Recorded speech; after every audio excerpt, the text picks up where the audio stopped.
Thank you, Mr. Chairman. I just want to start out briefly. We've heard a lot about VMTs and a lot of different acronyms that there is used, but I think we understand what the concept of that is. But I want to go back to Dr. Call just quickly for a clarification question.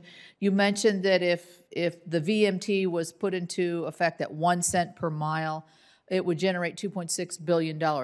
But previously you had mentioned that over 10 years, the shortfall is $195 billion. So we got a big gap here. I guess my question is back to Mr. Schinkel. In some of the states' pilot studies, is a 1 cent per mile, is that a marker that's been used for success here, or is that because it's not going to generate enough to hit our shortfall at all? So I guess, Mr. Schinkel, I want to ask you that about the 1 cent per mile, but I also want to ask you, there are concerns on privacy. We haven't really heard much pushback on that, and maybe those issues have been sort of laid to rest through some of these state pilot studies. So, Mr. Schinkel, could you address the privacy issue as well? Yes, thank you, Ranking Member Capito. With regards to the mileage charge, let me look real quick. I believe in Utah it's 1.5 cents a mile, and in Oregon it is 1.8 cents a mile. So somewhere in that range. Most of what the states I've seen talking about, of course, there's only 2 operational programs Right. actually charging. So that gives you some sense. Most of the range that I've seen is somewhere in that range, and somewhere in between 1 to 2 cents. So I would say that's a fairly kind Recently. of accurate starting point. With regards to privacy, I think you're definitely absolutely correct that that's going to be one of the big things public kind of perception wise to get through is how to address this.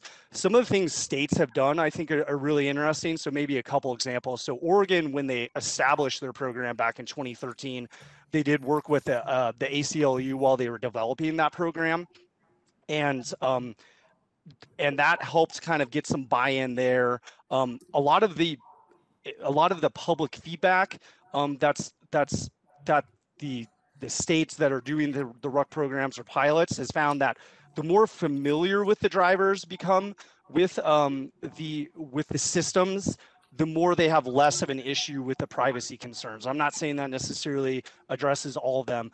Another piece is offering options. That's something that California and I would say Washington and some of these states are doing a lot of work on. They've been piloting and studying and looking at like 10 different payment options. And some of those are like, for example, there are 15 states that do annual or biannual in-person vehicle inspections essentially. So in those 15 states, you theoretically could just do an odometer reading very easily within existing state structures and law, and just have an odometer reading and you're in and out, and there's no impact on your privacy. Now, the flip side and the downside of that is that if you travel out of state, or you live on a large private ranch, or you drive a lot of miles on private roads, you're going to get charged for those miles. So the trade-off is that having that location information is always going to be really helpful to ensure that you're being accurately charged and being charged as little as possible, I guess I would say. Some of the other things that states can do is that certainly I know Oregon and California and Utah have all done things around kind of de-aggregating the location information. I know in Oregon, they're only allowed to keep that location data for 30 days, and law enforcement have to have a warrant to access it. So there's a lot of things that need to be done. I think states have taken good steps. I also do think this needs leadership at the local, state, and federal level to continue to talk about this and to try and talk about the challenge that we don't have enough transportation funding. So those are kind of some of my thoughts. And thanks for the question. Thank you. Thank you for your insight there. Mr. Poole, in your statements, or in your statement, you mentioned that if all of the money that was generated from the gas tax was put towards the surface transportation bill, that it would be much closer to meeting the shortfall. Are you referring to the fact that funds from that gas tax are moved over to transit? Is that what you were alluding to, Mr. Poole?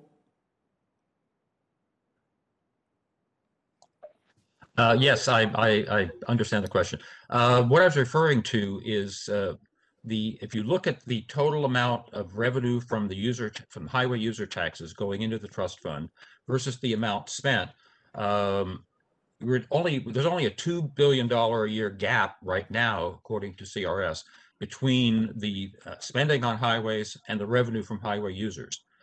Almost all the shortfall is all the non-highway programs. So closing that $2 billion gap would take a very small increase in a user tax, which might be more acceptable to highway users if they knew that all the money that they put in was going to be spent for better highways, and then the rest could be simply paid for out of the general fund, all the non-highway portions. And that would be my suggestion for a short-term fix. It's not going to solve the long-term problem, but it would make the trust fund itself, the highway trust fund itself, solvent. Okay, thank you.